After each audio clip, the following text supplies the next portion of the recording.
ऐसा है, वक्फ बोर्ड का जो बिल आया है हम उसका समर्थन करते हैं। जो हमारे संविधान में धर्मनिरपेक्ष इस शब्द का उपयोग किया गया है, उस शब्द को परिभाषित करने वाला ये बिल है। जो कांग्रेस ने कानून तैयार किया था, इसमें कोर्ट जाने का भी अधिकार छीन लिया गया था, जिसके कारण कई लोगों की जमीनें ये वक्फ बोर्ड ने ले ली। गांव के गांव वक्फ के दिखाए, और जब लोगों ने उससे भी पुराने अपने जो सबूत है वो पेश किए, तो उनको बताया गया कि अब कानून में इसको ठीक करने का कोई प्रावधान ही नहीं है। इसलिए वो ठीक करने का प्रावधान इसमें किया गया है। जो वक्फ की जमीनें वक्फ के नाम से जमा की और कांग्रेस के नेताओं ने बाद में उन जमीनों को धीरे धीरे अपने नाम करवा लिया, ऐसी चीजें वो न कर पाए, ऐसे प्रावधान इसमें किए गए हैं। 3 तलाक के बाद महिलाओं को फिर एक बार हमारी मुस्लिम बहनों को वक्फ बोर्ड में भी जगह देने का काम इस बिल ने किया है।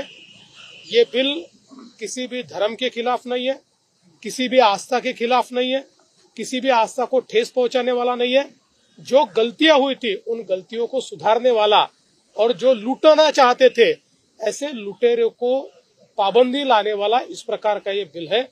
इसलिए मैं ऐसा मानता हूं, जिनकी जिनकी बुद्धि में विवेक शेष है, ऐसे सारे लोग इस बिल को पूरे तरीके से मदद करेंगे। उद्योगपतियों को देने की कोशिश है इस तरीके का अखिलेश यादव या दूसरे तमाम सारे लोग ये बोल रहे हैं।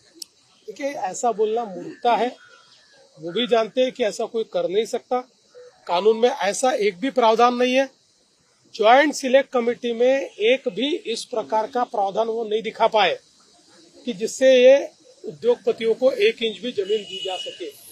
ज्वाइंट सिलेक्ट कमेटी में वो निरुत्तर हो गए, कोई जवाब नहीं दे पाए, इसलिए अब यहाँ आकर विरोध कर रहे हैं। पूरा विरोध है, ये केवल वोट की राजनीति है, ये तुष्टीकरण की राजनीति है, एक प्रकार से तलवे चाटने की राजनीति ये लोग कर रहे हैं। मैं ऐसा मानता हूं कि जिनका जिनका विवेक शेष है, ऐसे कोई भी पार्टी के लोग कभी भी इस बिल का विरोध नहीं कर सकते।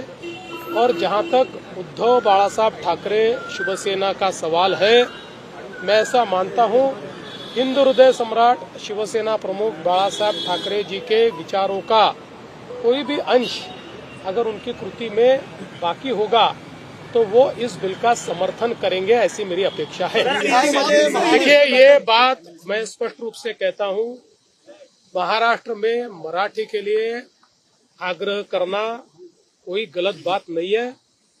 सरकार का भी मानना है कि मराठी का उपयोग ज्यादा से ज्यादा होना चाहिए, किंतु अगर उसके लिए कोई कानून हाथ में लेता है तो कानून उसके ऊपर कार्रवाई करे। देवेंद्र जी, आज समीक्षा बैठक की है आपने, और समीक्षा बैठक में भी विभागों ने हरा रंग क्रॉस किया